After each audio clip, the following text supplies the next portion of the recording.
Good evening. Today, I just want to tell you about marriage. This is what nobody will tell you about marriage.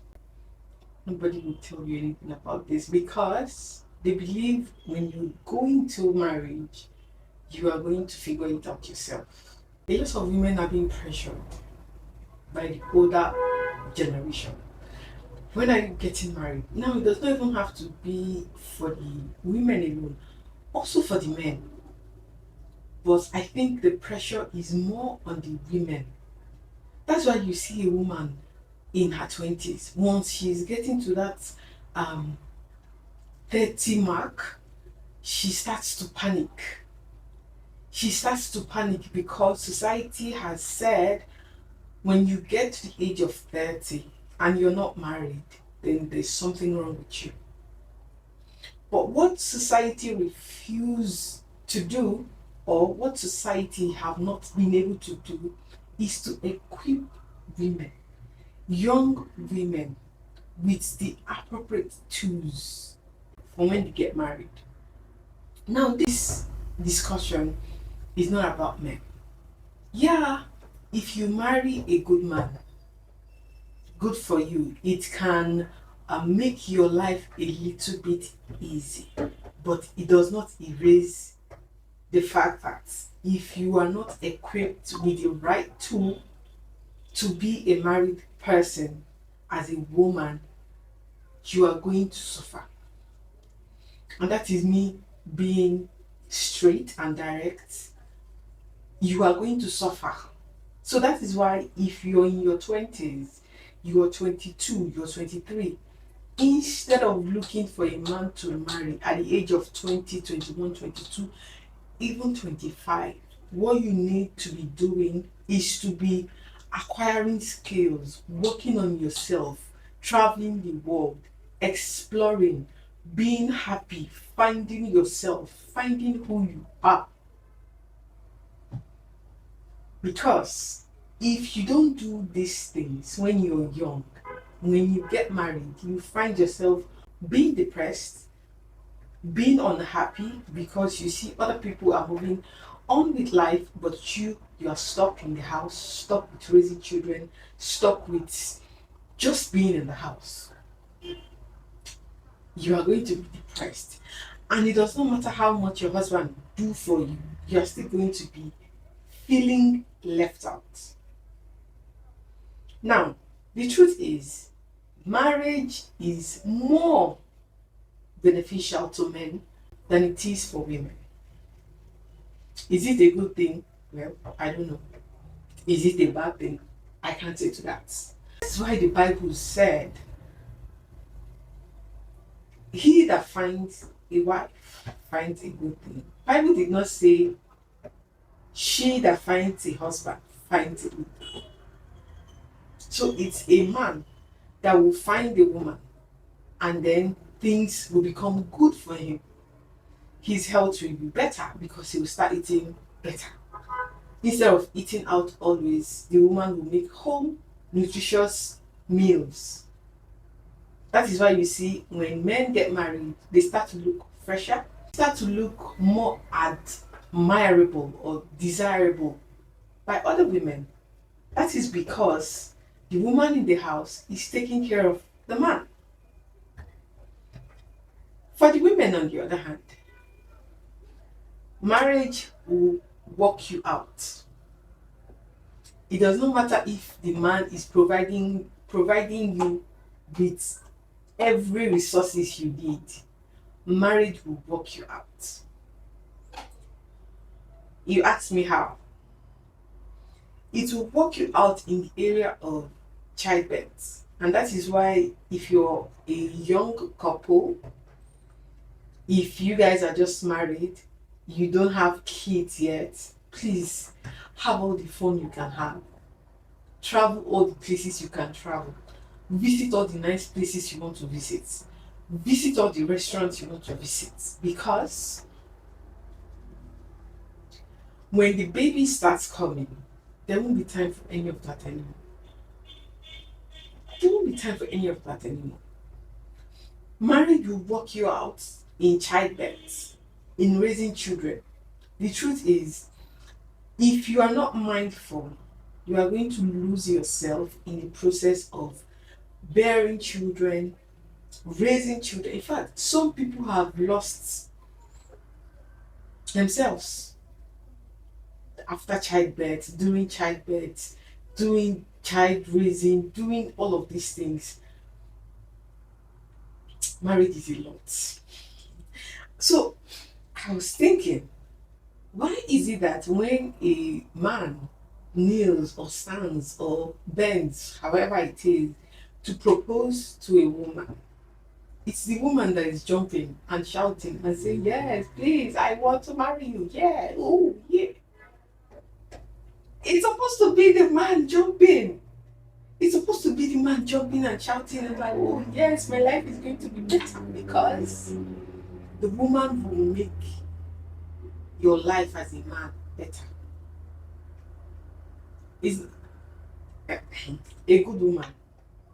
Because if you marry a bad woman, the same measure of goodness you get is the same measure of badness. So if a man marries a good woman, of course his life will be better. So as a woman, enjoy your life. As a young woman, explore. See, if you wake up in the morning and you decide that today, what I want to do is to start a new business, please start that business. If you wake up as a woman, a young woman, and you decide, oh my God, I'm bored, I want to become a chef, go and become that chef. If you wake up and say, oh, I want to become a flight attendant, go and become that flight attendant, because all of those experiences, all of those work will open your mind to new possibilities, will make you innovative, will make you creative.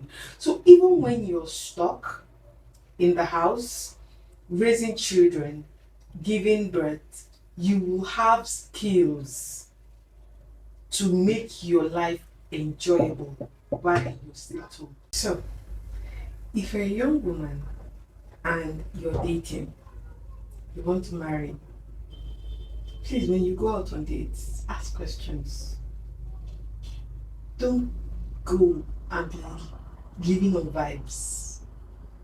Because those questions you ask on first date, second date, would help you know if that person is a good person, if that person is a kind person.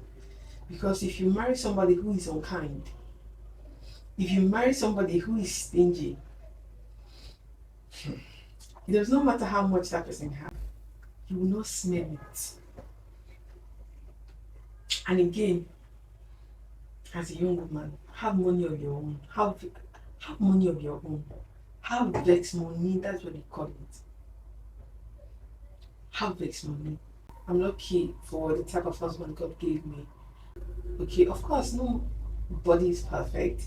No marriage is perfect. But I'm saying marry somebody who is kind. Marry somebody who will not be stingy to you. Marry somebody who will not be stingy to you. Also, while you're single, create wealth for yourself. Work as much as you can. Invest as much as you can. Open businesses as much as you can, so that you can have cash flow for yourself, so that you can have money. So I remember there was this time I was sick, but I was not married then. I was sick and I was taken to the hospital, and I was told that before they would attend to me, I'll have to make deposit of one huge amount of money. At least it was huge at that time. I think about 200K or something. It had 200K or 170,000, but it was almost 200K at the time. And they won't even let me see a doctor if I don't make this payment. And I just, thank God, I carry my wallet everywhere I go. My wallet, there was my card in the wallet, and I just told my cousin to, you know, use my card because it was I and my cousin that went to the hospital, and then I just told her to use my card to make payment, right? And after that, I was checked in. I was admitted. They started treatment immediately, and because the pain I was feeling before I went to the hospital was outrageous. Now, they started giving me treatment. I was lying on the bed, and then I was thinking, just imagine that I didn't have that money to pay for them to start treatment. That is how they would have refused me treatment, and then I'll start looking for somebody to help me with. On that bed, on that hospital bed that day, I'm like, God, thank you that I even had the ability to be able to work in the first place, to be able to earn my own money, to be able to earn my own money, to be able to pay for certain things. Okay, of course, now I'm no longer working because I'm raising children and I am happy doing it. Now it's my choice. It's my choice to be in the house and raise children and raise my children because I do not want to leave my children to anybody to raise for me. That is why I decided to stay in the house. But all of the things that is working for me now is um, all of the experiences I have gathered as a single person before I got married. Okay, so I can be in the house and think of something to do to earn me an income, to earn me something. It does not even matter how small. The goal is you are putting something out every single time, every single day, every single week, even. Now, this video is not about how marriage is not good, men are bad. No, men are not bad, women are not bad. Men are bad, women are bad. So it's what it is. For every man or woman, there is a good and evil in every man or woman. It just depends on the people that you surround yourself with. Those are the people that will bring out the good in you or the bad in you. Now you say people, yes, people will bring out the good in you or the bad in you with the things they do to you, with the things they say to you, with the places they take you to. You will start to become the people around you or the environment. I'm saying, before you say I do to that man, make sure, make sure. Don't say God told me he's my husband, but he's beating you. God cannot tell you he's your husband if he's beating you. Because the Bible says two shall become one. So that means if two shall become one, he can't be beating you. If he's beating you, then God did not say. If he's beating you, it's just like a man beating himself. I mean, how can you be beating yourself? It just means something is wrong. Two shall become one. So, if you're getting married, make sure you're getting married to somebody who is kind, who is good. No perfection in any man or woman. But the truth is, if you marry somebody who is kind, even on days when you guys are angry with each other, even on days when you guys are not talking to each other, this person will still be kind to you. Marry a kind man. Marry a kind man. There are terrible men out there. Don't just get married on vibes. So don't just get married on feelings alone. No. See, when you enter that marriage, that feelings will disappear. And that thing you think is love will start to turn to resentment if you don't make your choices.